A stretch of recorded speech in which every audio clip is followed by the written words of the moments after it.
We're underneath here at U.S. Bank Stadium talking with Victoria's head coach Rex Metzger. Coach, what a performance by your guys here today. The one question a lot of people had coming in was, could you guys grind out a drive if you had to? Boy, you showed everybody you could do that there right at the end of the first half. Yeah, I mean, we're just so used to big explosive plays all year long that, that was the question, is we haven't had to do that too many times this year. And for us to put some drives together and a little methodical and that was a big part of just grinding the clock out a little bit, and I thought we established our run game like we wanted to between the tackles, and that kind of opened up some stuff on the outside. So yeah, just those drives that we put together were pretty important. You mentioned defensively you had to be able to read your keys, make sure you were making the right decision defensively. With the exception of maybe just a couple of plays, guys did that all game long. Yeah, I mean, they run things so well. Their system is so well that, if you just have one mishap there, they'll hit you. And we saw that a couple times. But our guys, spent a lot of time on film watching, and keying their different areas. And I thought we just did a good job of fitting in the run game and rallying the football. When it felt like Fertile was starting to get some momentum there towards the end of the first half, EJ bust off a huge run. How important was that for you guys as you went into the locker room? You had the momentum back in your favor. I mean, that was just a huge part of the game, and we haven't really seen that in our run game from him. He runs hard, but we just haven't had that explosive play from him. But our line was doing a great job, and I thought he read it well, hit the hole, and he's got some speed to him. He runs track, and he was able to get loose, and that was a huge play in that point of the game.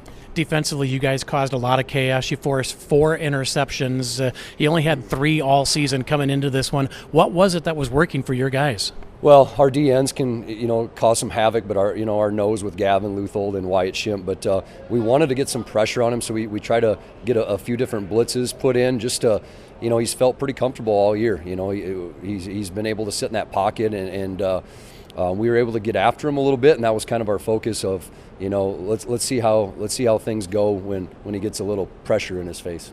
Let's talk about the young man we're going to visit with here in just a minute. Q comes in after Riggins goes down with the ankle. This kid played phenomenal. Man, he brings a different level of energy, and today he did that. I'm so proud of him and the effort that he just brings, and he came out there and he started wrecking shop on some different things, and he's not as big as Riggins, but he's got that feistiness to him, and he's got a little quickness. So just that little change of pace there, and he came in and did a heck of a job. Let's ask about Riggins. It looked like he maybe just turned his ankle. He's hobbling a little bit there at the end of the ball game. Where are you at there? Yeah, I guess I haven't talked to him yet. I know they said it's a leg injury. I think it's in his shin.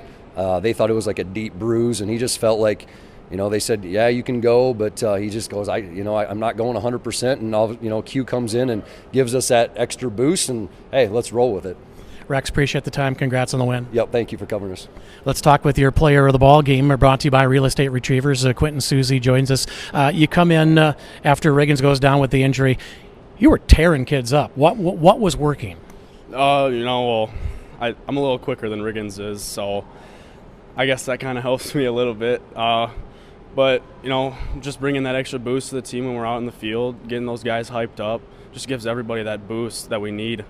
What was working for the defensive line here today? You guys were in the backfield all game long, especially in the second half. I think just our quickness and how feisty we are. Coach preaches to us that we got to be nasty down on that D-line, and I think that's what we did today, and we did a really good job. What was the message in the locker room at halftime? You guys had a lead. I'm guessing it was something along the lines of don't take your foot off the accelerator. Yep, exactly. All gas, no brakes. He came in, told us job's not finished. We always say, all of us players in the halftime locker room, 0-0, new game. Was there any talk this week, because this is the team that beat you last year for that state championship game, was there any talk at all this week saying, hey, we want a chance at these guys again? Definitely us guys were talking about it. They beat us the last 2 times that we've came up here. We were like, we want it this time. We're going to go win. We went and got it. What's it been like to be a part of this team as a senior? It's been a blessing, playing with these guys for, just basically all my life. All the coaches, I love all the coaches, We have a really special tradition at HBC. Last thing before we let you go, it's the most important question we're going to ask. Who is the craziest character on this football team? I'd honestly say probably Riggins. He's one of those guys. he just likes to joke around, but when it's time to be serious, he's serious. I really love Riggins. I'd say he's probably our crazy clown on the team. Q, appreciate the time. Congrats on the win. Thank you.